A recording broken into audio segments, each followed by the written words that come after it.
Peshawar Khyber lucky बरवत में दहशतगर्दों के हमले। खैबर जमरूद बाईपास चौकी पर शिद्दत पसंदों के हमले में 2 सिपाही जख्मी हुए। दहशतगर्द जख्मी हालत में फरार। पेशावर में पुलिस स्टेशन रैगी की मुलाजई चौकी पर नामालूम अफराद ने दस्ती बम हमला किया, ताहम कोई जानी नुकसान नहीं हुआ। लकी बरवत के थाना गंबीला पर भी दहशतगर्दों ने हमला किया, जिसे पसपा कर दिया गया। जवाबी फायरिंग से दहशतगर्द फरार। हफ्ते के रोज भी पेशावर, करक, टांग, बन्नू और डेरा इस्माइल खान समेत सूबा खैबर पख्तूनख्वा के मुख्तलिफ इलाकों में दहशतगर्दों ने हमले किए थे, जिन्हें पुलिस ने नाकाम बनाया था। लकी बरवत पुलिस का सरहदी इलाके में search and strike operation Kaladam TTP के आरजी ठिकानों को बमों से तबाह कर दिया। पुलिस के मुताबिक करक और मियांवाले के संगम पर पहाड़ों में कायम कैंप तबाह कर दिया।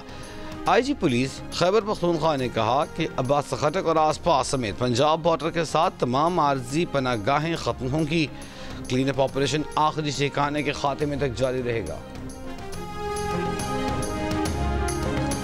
नौशकी तलमंदीन शाहरा पर FC की काफिले पर कालादम BLA का खुदकुश हमला। 3 FC एहलकारों समेत 5 अफराद शहीद, मुतअद्दिद जख्मी। कई जख्मियों की हालत तशवीशनाक। ISPR के मुताबिक शहीद होने वालों में हवलदार मंजूर अली, हवलदार अली बिलावल और नायक अब्दुर्रहीम शामिल। 2 सिविलियन ड्राइवर्स जलालुद्दीन और मोहम्मद नईम ने भी जाम शहादत नोश किया। क्लियरेंस ऑपरेशन के दौरान फायरिंग के तबादले में 3 दहशतगर्द हलाक। सदर और वज़ीर आज़म की नोश की धमाके की मज़म्मत। कीमती जानी नुकसान पर गहरे दुख और अफसोस का इजहार।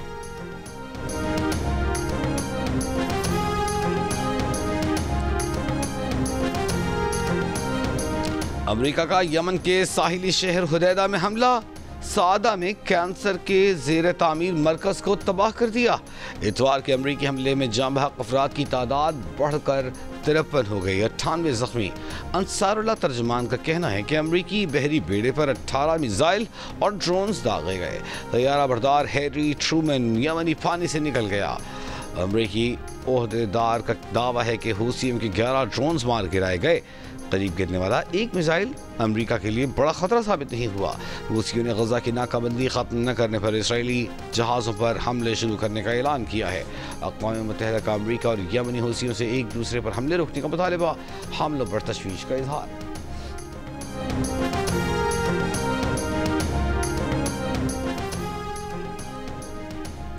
अमरीकी रियासतों Missouri, आर्कनसा, Texas, Oklahoma, Kansas, Alabama और मिसिसिपी में शदीद समुद्री तूफान से तबाही।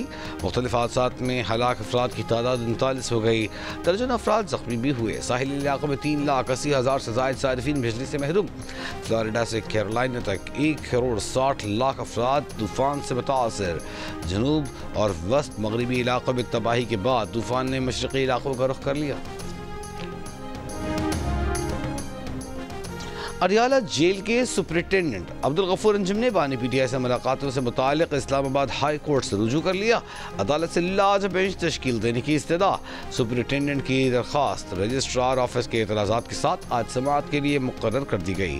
कायम मकाम चीफ जस्टिस सरफराज डोगर दरख्वास्त की समाअत करेंगे।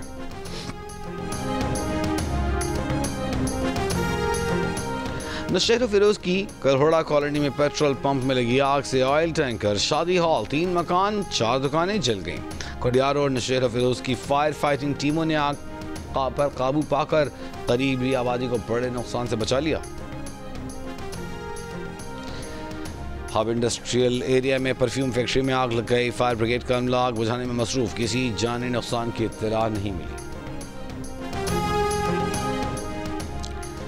कराची में आसमान पर शहाब साकिब देखा गया। Video viral. कराची में शहाब साकिब रात 2:45 बजे देखा गया। माहिरीन का कहना है कि ज़मीन की गिर्द मदार में करोड़ों तादाद में शहाब साकिब पाए जाते हैं। जनूबी वज़ीरिस्तान के दोनों अजला में आज से कर्फ्यू नाफिज करने का ऐलान। नोटिफिकेशन के मुताबिक सुबह 6 से शाम 6 बजे तक तमाम रास्ते बंद रहेंगे। डेप्यूटी कमिश्नर नासिर खान के मुताबिक जालई से न्यू कैरेट कॉलेज वाना तक की सड़क बंद रहेगी, जबकि तनाई, सरविकाई, जंडोला रोड भी बंद रहेगी। वाना गोमुलजाम रोड मुसाफिरों के लिए खुली रहेगी, अलबत्ता अहमद वाम से कोतकई तक की सड़क बंद रहेगी। बीबी रग़ज़ई से जंडोला तक की सड़क भी बंद रखने का ऐलान किया गया है।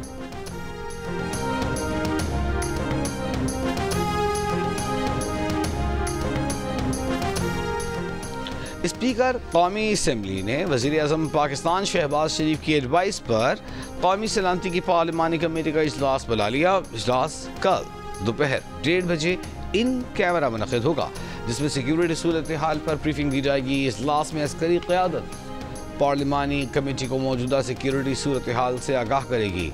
इजलास कौमी असम्बली हॉल में मुनक़िद किया जाएगा, जिसमें पार्लियामान में मौजूद तमाम सियासी जमातों के पार्लिमानी लीडरान और उनके नुमाइंदगान शिरकत करेंगे। मुतल्लिक़ा काबीना अरकान भी इस इजलास में शिरकत करेंगे।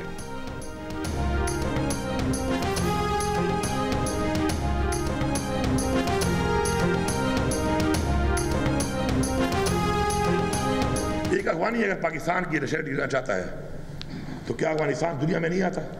क्या अफगानिस्तान इस दुनिया का एक मुल्क नहीं है? क्या उसके लोगों के वो ह्यूमन राइट्स नहीं है, फंडामेंटल राइट्स नहीं है जो पूरी दुनिया के हैं? हमारे पड़ोसी हैं, थे और रहेंगे। एज अ पॉलिसी हम फेल हुए हैं हमेशा। लास्ट टाइम भी हमने इस तरीके से अफगान माजिन को वापस भेजना शुरू कर दिया।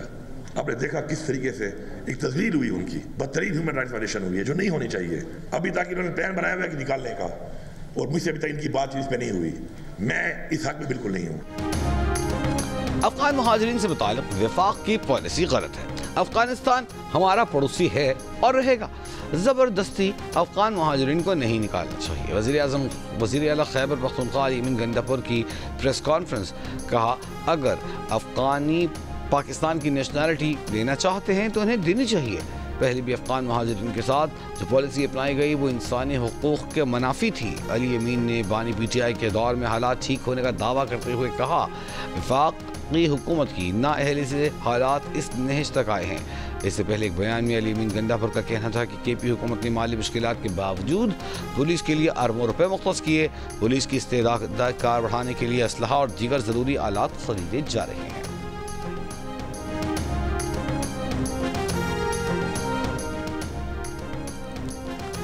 गवर्नर सिंध कामरान टेसोरी ने कहा है कि पाकिस्तान में दहशतगर्दी के पीछे भारत है।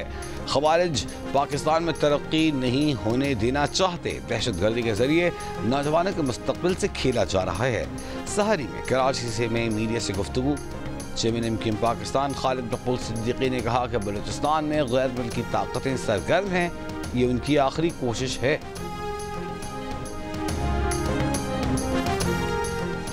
सोशल मीडिया पर मनफी प्रोपेगेंडे के मामले पर JIT ने PTI के 16 अरकान को 18 मार्च को दोबारा तलब कर लिया।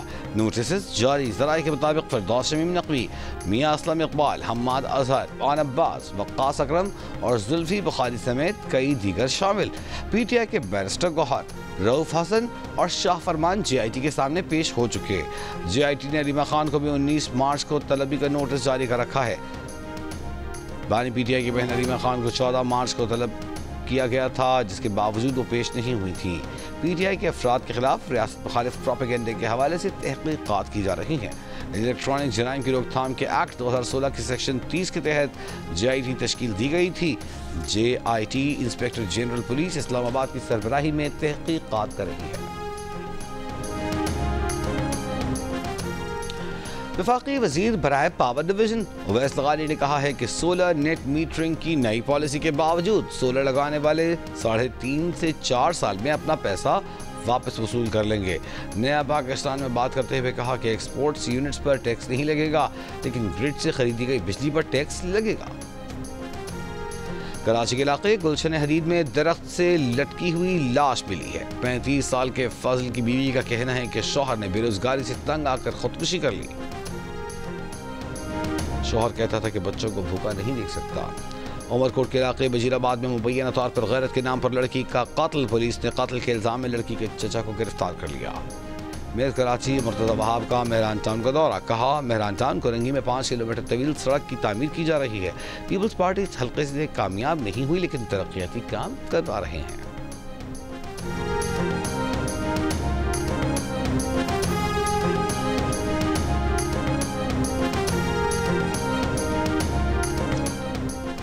दो मार्च से गजा में खुराक का एक दाना नहीं पहुंचा। आलमी इदारा खुराक का कहना है कि गजा की सरहदों पर मुकम्मल इसराइली नाकाबंदी के बायस अशिया की कीमतें 200% तक बढ़ चुकी। इंसानी ज़रूरियात को तरजीह बनाकर गजा में इमदाद की फराहमी की इजाज़त का मुतालबा। जनीन कैंप पर छापे के दौरान इसराइली फौज के मुजालिम खातून के कातिल के बाद 7 और 13 साल के पोतों को बरहना कर दिया, हिरासत में लेकर तशद्दुद का निशाना बनाया। इसराइल की लेबनान के साथ जंग बंदी माहदे की खिलाफ वर्जी, जनूबी इलाकों पर गोलाबारी और ड्रोन हमले करके 2 लेबनानी शहीद कर दिए।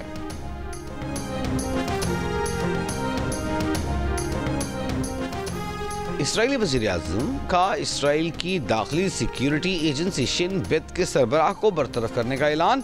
शिन बेत के सरबराह का फैसला मानने से इनकार, कहा नेतन्याहू की ज़ाती वफादारी की ख्वाहिश इसराइली मफादात के खिलाफ है। इसराइली अटॉर्नी जनरल का कहना है कि फैसले के हक़ाइक़ को कानून पर मबनी होने का जायज़ा लिए जाने तक बरतरफी मुमकिन नहीं।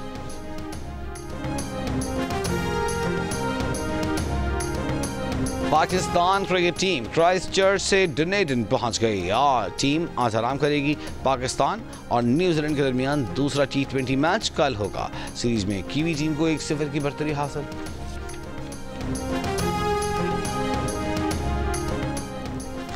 क्रिकेट की ट्रॉफी हॉकी के मैदान में PSL 10 की चमचमाती ट्रॉफी कराची से लाहौर पहुंची तो लीग की फ्रेंचाइज लाहौर कलंदर्स की CEO आतिफ राना और CEO समीन राना ने उसे ख्वाजा जुनैद हॉकी एकेडमी ले गए, जहां एकेडमी में तरबियत हासिल करने वाले बच्चों ने उसका शानदार इस्तकबाल किया। आतिफ राना और समीन राना का कहना है कि लाहौर कलंदर्स हॉकी के फ़रोग़ के लिए अपना किरदार अदा कर रहे हैं। नेशनल T20 कप के तीसरे रोज लाहौर रीजन ने बहावलपुर रीजन को 9 विकेट से शिकस्त दे दी। लाहौर रीजन ने 98 रन का हदफ 10वें ओवर में बासानी हासिल कर लिया। इमरान बट 48 रन के साथ not out. Matches Jio super पर बराह रास्त नशर किए जा रहे हैं। इटली के शहर ट्यूरिन में 12वीं special Olympics world winter games रंगारंग तकरीब के साथ खत्म। इख्तितामी तकरीब में म्यूजिकल प्रोग्राम से एथलीट्स खूब लुत्फानंदोज हुए। स्टेडियम में बर्फबारी के बावजूद शुरका ने मुख्तलिफ परफॉर्मेंसेस पर खुशी में रक़्स किया। तकरीब में पाकिस्तानी दस्ते ने भरपूर जोश व खरोश के साथ हिस्सा लिया। एथलीट्स ने ऑफिशियल्स के हमरा मिली नगमे गाए। गेम्स में पाकिस्तान ने 6 गोल्ड, 3 सिल्वर और 3 ब्रॉन्ज समेत 12 मेडल्स जीते। ड्रामों में हकीकत का रंग भरने वाले मायानाज़ अदाकार आबिद अली की सालगिरह। ड्रामा वार से शोहरत पाने वाले आबिद अली की आज 73वीं सालगिरह है। और नॉर्थ अमेरिकन बॉक्स ऑफिस पर मुसलसल तीसरे हफ्ते साइंस फिक्शन एडवेंचर कॉमेडी का राज। मिकी 70 ने मजीद $21,90,000 यानी करीबन 61 करोड़ 30 लाख पाकिस्तानी रुपए से ज़ायद कमा ली है।